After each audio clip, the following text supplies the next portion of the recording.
نعمت دیکھے تو جل جائے اور اس کے سینے کے اندر یہ خواہش پیدا ہو، کاش یہ نعمت اس سے چھن جائے اور میرے پاس آ جائے۔ اس کو حسد کہتے ہیں۔ بظاہر تو ہم سمجھتے ہیں کہ حسد یہ اخلاقی بیماری ہے اور معاشرتی ناسور ہے، لیکن حقیقت بات یہ ہے کہ حسد جس طرح اخلاقی بیماری ہے، اس سے بڑھ کر یہ عقیدے کی بیماری ہے اور نظریے کی بیماری ہے۔ اس لیے کہ جو آدمی حسد کر رہا ہوتا ہے وہ گویا کہ اللہ تبارک و تعالیٰ کے اوپر اعتراض کر رہا ہوتا ہے کہ یہ نعمت اللہ تبارک و تعالیٰ جو آپ نے فلاں بھائی کو دی ہے، در حقیقت وہ اس کا حقدار نہیں تھا، میں اس کا زیادہ حقدار تھا، یہ ملنی مجھے چاہیے تھی، معاذ اللہ۔ اور وہ زبان حال سے بندہ کہہ رہا ہوتا ہے کہ الہ العالمین آپ نے اس کو تقسیم کرنے کے اندر غلطی کی ہے، یعنی اللہ تبارک و تعالیٰ کی تقسیم اور عطا کے اندر وہ بندہ معترض ہوتا ہے۔ لہٰذا اس کو معمولی نہ سمجھیے، اور اس کی شناخت اور مذمت اگر آپ جاننا چاہتے ہیں تو دنیا کائنات کے اندر سب سے پہلا جو قتل انسانی ہوا ہے وہ اسی حسد کی بنا پہ ہوا ہے کہ جب آدم علیہ السلام کے 2 بیٹوں میں سے ایک اللہ تبارک و تعالیٰ کا معبود ٹھہرا، تو جس کی قربانی رد ہوئی تھی وہ حسد کے اندر آ کر اعلان کرتا ہے کہ میں تجھے قتل کروں گا، حالانکہ ان نے جواب دیا انما یتقبل اللہ من المتقین۔ پہلا قتل انسانی اس حسد کی وجہ سے ہوا ہے۔ یہ حسد کی بیماری ہے جس کی وجہ سے یوسف علیہ السلام کے بھائیوں نے اور سگے بھائیوں نے اللہ اکبر کبیرہ یوسف علیہ السلام کو اس اندھے کنویں کے اندر پھینکا۔ کیوں؟ یوسف علیہ السلام حضرت یعقوب علیہ السلام کے نور نظر، ان کے بڑے محبوب اور پسندیدہ ہیں، اور بھائیوں کے دل و دماغ کے اندر حسد ہے اور ان سے یہ برداشت نہیں ہوتا، وہ یہ گوارا نہیں کرتے کہ ہمارا یہ بھائی ہماری باپ کی آنکھوں کا تارا ہے، اور باپ کے سینوں کو یوسف علیہ السلام کی محبت سے خالی کرنے کے لیے اور اپنی محبت ان کے سینے کے اندر پیدا کرنے کے لیے جب کچھ نہ بن پایا تو انہوں نے کہا ان کو ان کی آنکھوں سے اوجل کرو، اور اس کا طریقہ اور سلیقہ یہ ہے کہ انہیں بند کنویں کے اندر پھینک دو۔ حضرات، یہ حسد کی بیماری ہے جس کی وجہ سے یہود و نصارہ نے جناب محمد الرسول اللہ صلی اللہ علیہ وسلم کا کلمہ نہیں پڑھا، آپ علیہ الصلوۃ والسلام کی دعوت کو قبول نہیں کیا، حالانکہ تورات اور انجیل کے اندر جناب محمد الرسول اللہ صلی اللہ علیہ وسلم کی صفات العلا، نبی علیہ الصلوۃ والسلام کی نبوت اور رسالت کو بیان کیا گیا ہے۔ حضرت موسیٰ اور حضرت عیسیٰ علیہ السلام بیان کرتے گئے ہیں اور اپنی امت کو یہ سبق دیتے گئے ہیں کہ ہمارے بعد ایک نبی آنے والے ہیں جن کا نام نامی اسم گرامی احمد ہوگا صلی اللہ علیہ وسلم، لیکن حسد کی وجہ سے انہوں نے جناب محمد الرسول اللہ صلی اللہ علیہ وسلم کی نبوت اور رسالت کا انکار کیا۔ اب حسد کی شناخت، وقت چونکہ مختصر ہے، میں 2-3 باتیں آپ کے سامنے رکھوں گا۔ رسول اللہ صلی اللہ علیہ وسلم کی جو حدیث مبارکہ میں نے آپ کے سامنے پڑھی ہے، یقین جانیے بظاہر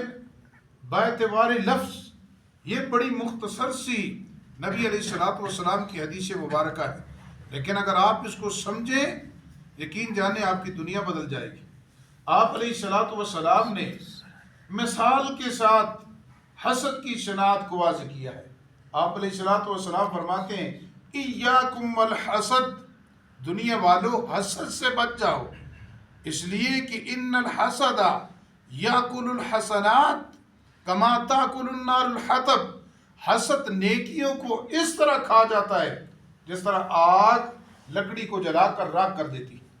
اور اس کی مثال ایسی ہے جس طرح انسانی جسم کو کینسر لاحق ہو جائے،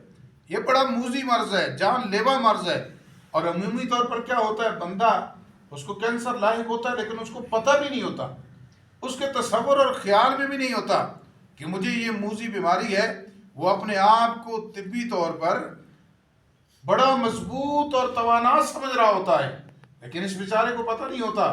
کہ اس کو یہ موذی بیماری لگ چکی ہے جو اس کے موت کے منہ تک پہنچا دے گی۔ بے عینی جس بندے کو حسد کی بیماری لگ جائے، وہ بندہ اپنے آپ کو عقیدے کے اعتبار سے تو بڑا مضبوط سمجھتا ہے کہ میرے پاس عقیدہ توحید بھی ہے، عقیدہ رسالت بھی ہے، میرے پاس نمازیں بھی ہیں، میرے پاس روزے بھی ہیں، میرے پاس حج بھی ہیں، زکاتیں بھی ہیں، میرے پاس ذکر و اذکار بھی ہے اور دیگر نیکیاں، دیگر میرے پاس اچھے اچھے اعمال بھی ہیں۔ لیکن جس وقت انسان کو یہ بیماری لگ جاتی ہے، ایک تو اس کو پتہ نہیں ہوتا، اور جس وقت انسان کو پتہ چلے گا تو یہ بیماری اللہ اکبر جس طرح کینسر بندے کو تباہ و برباد کر دیتا ہے، اس کو موت کے منہ کے دہانے تک پہنچا دیتا ہے، اسی طرح جس بندے کے دل کے اندر حسد کی بیماری موجود ہوتی ہے اسے سمجھ ہی نہیں ہوتی، حالانکہ اس کی نیکیاں تو برباد ہو رہی ہوتی ہیں، اور اس طرح برباد ہو رہی ہوتی ہیں کہ جس طرح لکڑیوں کا ایک بڑا ڈھیر پڑا ہوا ہو، اس میں صرف ایک دیا سلائی لگا دی جائے، ماچس کی ایک تیلی لگا دی جائے تو اس لکڑ ساری کی ساری وہ بھسم ہو جاتی ہے اور آگ سے اس کو راکھ بنا کر دے۔ تو یہی مثال رسول اللہ صلی اللہ علیہ وسلم نے ہمیں حسد کے بارے میں سمجھائی ہے۔ تو حضرات، اس بارے میں مجھے اور آپ کو اپنے سینے اور اپنے دل کو ٹٹولنے کی ضرورت ہے، اپنے اس دل کا، اپنے دماغ کے اندر آنے والے جو تصورات اور خیالات ہیں ان کا محاسبہ کرنے کی ضرورت ہے۔ حضرات گرامی قدر، رسول اللہ صلی اللہ علیہ وسلم نے فرمایا لا یجتمع فی جوف العبد ایمان والحسد، کہ ایک بندے کے اندر دو چیزیں اکٹھی نہیں ہو سکتی، کسی ایک بندے کے پیٹ کے اندر دو چیزیں جمع نہیں ہو سکتی۔ کون سی؟ ایک ایمان اور دوسرا حسد۔ ایمان ہے تو پھر بندہ حسد نہیں کرتا، اور بندہ حسد کر رہا ہے تو پھر وہ یقین کر لے کہ اس کے ایمان کے اندر خرابی ہے۔ اور پھر حضرات، ہم تو یہ سوچتے نہیں ہیں، سمجھتے نہیں ہیں۔ رسول اللہ صلی اللہ علیہ وسلم کے صحابی ہے حضرت سعد بن مالک رضی اللہ تعالی عنہ، ان کے بارے میں حضرت عبداللہ ابن عمر رضی اللہ تعالی عنہما بیان کرتے ہیں کہ نبی علیہ الصلوۃ والسلام کے پاس ہم بیٹھے تھے کہ آپ علیہ الصلوۃ والسلام نے فرمایا ابھی آپ کے پاس ایک بندہ آنے والا ہے جو جنتی ہے۔ جس وقت وہ بندہ رسول اللہ صلی اللہ علیہ وسلم کی مجلس میں آتا ہے تو ہم کیا دیکھتے ہیں؟ وہ سیدنا سعد بن مالک رضی اللہ تعالی۔ دوسرا دن آیا، ہم پھر رسول اللہ صلی اللہ علیہ وسلم کی خدمت بیٹھے ہیں، نبی علیہ الصلوۃ والسلام نے فرمایا ابھی آپ کی مجلس کے اندر ایک بندہ آنے والا ہے جس کو اللہ تبارک و تعالیٰ نے جنت عطا فرمائی۔ جب وہ آئے تو وہ اور کوئی نہیں، سعد بن مالک رضی اللہ تعالی عنہ۔ پھر تیسرے دن بھی معاملہ ایسی ہوا، رسول اللہ صلی اللہ علیہ وسلم نے فرمایا ہماری مجلس کے اندر ایک فرد آنے والے ہیں جو جنتی ہیں۔ جب ہم نے دیکھا مجلس کے اندر آنے والا فرد وہ سیدنا سعد بن مالک رضی اللہ تعالی عنہ۔ 3 دن رسول اللہ صلی اللہ علیہ وسلم نے ان کے لیے جنت کی خوشخبری سنائی۔ حضرت عبداللہ ابن عمر رضی اللہ تعالی عنہما بیان کرتے ہیں کہ میرے دل کے اندر تمنا پیدا ہوئی، آرزو پیدا ہوئی، میں دیکھوں تو صحیح سعد بن مالک رضی اللہ تعالی عنہ کون سا عمل کرتے۔ تو حضرت سعد بن مالک رضی اللہ تعالی عنہ کے پاس میں حاضر ہوا اور میں نے کہا سعد بن مالک، میں اپنے والد سے ناراض ہو گیا ہوں اور میں نے کوئی 2-3 دن آپ کے پاس گزارنے ہیں۔ انہوں نے کہا ٹھیک ہے۔ میں نے سعد بن مالک رضی اللہ تعالیٰ عنہ کے پاس اپنے دن اور رات گزارنے شروع کر دیے کہ دیکھو تو صحیح یہ کون سی عبادت اور ریاضت کرتے ہیں۔ لیکن کہتے ہیں عجیب معاملہ ہے، میں نے دیکھا ہے ان کی جو معمولات ہے وہ عام سے ہے، کوئی اتنی زیادہ عبادت تو نہیں کرتے۔ اللہ اکبر، رات کو اسی طرح وہ تہجد پڑھتے ہیں اور اس طرح نمازوں کا اہتمام کرتے ہیں، کوئی ایسی فالتو چیز مجھے نظر نہیں آئی۔ تو تیسرے دن جب میں ان کے پاس سے جانے لگا تو میں نے کہا کہ سعد بن مالک رضی اللہ تعالیٰ عنہ، بات یہ ہے میں آپ کی زندگی کا اور زندگی کے معمولات کا جائزہ لینے کے لیے آیا تھا، اور اس کی وجہ یہ تھی کہ 3 دن رسول رحمت صلی اللہ علیہ وسلم نے فرمایا تھا ابھی مجلس کے اندر آنے والا بندہ جنتی ہے، اور جس وقت وہ بندہ آیا تو اور کوئی نہیں، 3 دن سعد بن مالک رضی اللہ تعالیٰ عنہ وہ آپ تھے۔ میں تو اس لیے آیا تھا کہ میں حساب لگاؤں آپ کون سا ایسا عمل کرتے ہیں. تو وہ فرمانے لگے کہ میرے سارے معمولات تو آپ نے دیکھ لیے ہیں، لیکن ایک بات جو اضافی ہے کہ میرے دل کے اندر، میرے سینے کے اندر کسی مومن کے بارے میں کوئی بغض نہیں ہے، کوئی کینہ نہیں ہے، میرا دل حسد سے پاک ہے. اور اسی وجہ سے شاید رسول اللہ صلی اللہ علیہ وسلم نے مجھے جنت کی ضمانت اور بشارت سنائی. تو دوستو اور بزرگوں، مجھے اور آپ کو اپنے سینوں کو ٹٹولنا چاہیے اور اپنے سینوں کا حساب لگانا چاہیے. کہیں میرے اور آپ کے دلوں کے اندر یہ بیماری موجود تو نہیں ہے. اور رسول اللہ صلی اللہ علیہ وسلم جو حکیم پیغمبر تھے، اور حکیم کا کام کیا ہوتا ہے؟ بیماری تجویز بھی کرتے ہیں، تشخیص بھی کرتے ہیں اور علاج بھی بتاتے ہیں.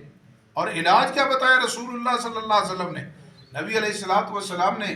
علاج کے طور پر یہ دعا بیان فرمائی ہے، اللہم لا مانع لما آتیت ولا موتی لما منعت ولا ينفع ذا الجد منک الجد. آپ ہر نماز کے بعد رسول اللہ صلی اللہ علیہ وسلم یہ دعا کیا کرتے تھے اللہ تبارک و تعالیٰ سے. اور آپ بھی خلوص نیت کے ساتھ اللہ تبارک و تعالیٰ کی بارگاہ کے اندر یہ دعا کیا کریں، اللہ تبارک و تعالیٰ آپ کو اس حسد کی بیماری سے محفوظ اور معمون کر دے. حضرات گرامی، دوسری چیز بغض رسول اللہ صلی اللہ علیہ وسلم نے اس سے بھی منع فرمایا ہے. اور آپ علیہ السلام نے فرمایا مومن کا بھائی ہے، وہ مومن اپنے بھائی سے حسد بھی نہیں کرتا اور اس کی صورتحال کی ٹو بھی نہیں لگاتا، تجسس بھی نہیں کرتا، اور مومن اپنے مومن بھائی کے ساتھ بغض بھی نہیں رکھتا، مومن کے بارے میں دل کے اندر کینہ اور حسد بھی نہیں رکھتا.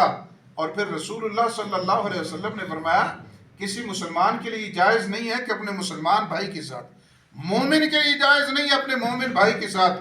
3 راتوں سے زیادہ ناراض رہے، 3 راتوں سے زیادہ ناراض. اور آج کل تو ہم اپنے سینوں کے اندر اپنے مومن بھائیوں کا، اور اس سے آگے بڑھے تو اپنے اہل حدیث بھائیوں کا، اپنے ہم منہج بھائیوں کا، ہم مسلک بھائیوں کا، جو کہ کتاب اللہ والے ہیں، سنت رسول اللہ والے ہیں، جن کا عقیدہ توحید ہے اور جن کا دعویٰ ہے کہ ہم متبع سنہ ہیں، اور ایسے پیارا منہج رکھنے والے لوگ ان کے ساتھ سالوں سے گفتگو نہیں کرتے، ان سے سلام نہیں کرتے، اور دل ہے کہ باہمی پیار اور محبت کی بجائے بغض اور کینے سے بھرے ہوئی ہیں. حالانکہ رسول اللہ صلی اللہ علیہ وسلم نے فرمایا ہر سوموار اور ہر جمعرات کو فرشتے بندوں کے اعمال لے کر اللہ تبارک و تعالیٰ کی بارگاہ کے اندر حاضر ہوتے. اللہ اکبر کبیرہ. رسول اللہ صلی اللہ علیہ وسلم فرماتے ہیں اللہ رب العالمین ان کے اعمال کو قبول کرتے ہیں، فیصلہ سناتے ہیں، لیکن فرشتوں کو فرماتے ہیں یہ 2 بندے ان کے اعمال واپس لے جاؤ، میری بارگاہ کے اندر ان کے اعمال نہیں لے کر آنا، میری بارگاہ کے اندر ان کے اعمال نہیں لے کر آنا. اور کب تک نہیں لے کر آنا اور کن کے اعمال نہیں لے کر آنا؟ فرمایا یہ 2 بندے جو آپس کے اندر ناراض ہیں، یہ 2 بندے جن کے دلوں کے اندر باہمی کینہ اور بغض موجود ہے، جب تک ان کے دل باہمی بغض سے، کینے سے پاک نہیں ہو جاتے، اس وقت تک ان کے اعمال کو میری بارگاہ کے اندر نہیں لیا. جہاں پہ اللہ تبارک و تعالیٰ کی توحید کی بڑی اہمیت ہے، نبی علیہ السلام کی سنت کی اتباع کی بڑی اہمیت ہے. دوستوں اور بزرگوں، اپنے تصورات اور خیالات کو، اپنے دل و دماغ کو محاسبہ کرنے کا ضرورت ہے. اس کو اپنے مومن بھائی، اپنے مسلمان بھائی کے بارے میں بغض اور حسد سے پاک کرنا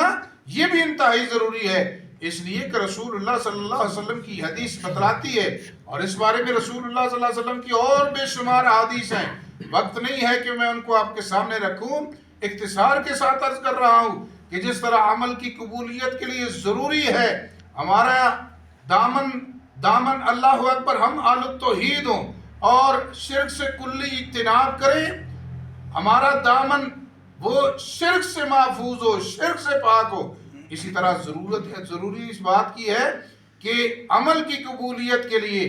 کہ میری اور آپ کا عمل نیکی بن جائے، اللہ کی بارگاہ میں قبول ہو جائے، جہنم سے خلاصی، جنت کے اندر داخلے کا ذریعہ بن جائے. پھر مجھے اور آپ کو اپنے سینوں کو اندر، اپنے دلوں کے اندر مومنین کی، مسلمانوں کی، اپنے اللہ اکبر ہم مسلک بھائیوں کی، توحید والوں کی، سنت والوں کی محبت کو پیدا کرنا ہوگا. رواداری اور اخوت کے جذبات پیدا کرنے ہوں گے، اور یہ جو بغض اور کینہ ہے اس سے اپنے دلوں کو پاک کرنا ہوگا۔ اسی صورت کے اندر میری اور آپ کی دنیاوی کامیابی ہے، اور اسی صورت کے اندر اللہ تبارک و تعالی مجھے اور آپ کو آخرت کے اندر کامیاب فرمائیں گے۔ اللہ تبارک و تعالی سے دعا ہے، میں نے جو کچھ کہا ہے آپ نے سنا ہے، سب سے پہلے مجھے اور پھر اللہ تعالی ہم سب کو اس پر عمل کرنے کی توفیق عطا فرمائے۔ وآخر دعوانا الحمدللہ رب العالمین۔ ماشاءاللہ، جزاک اللہ خیر۔ اللہ تعالیٰ شیخ صاحب کی یہ گفتگو اپنی بارگاہ میں قبول فرمائے۔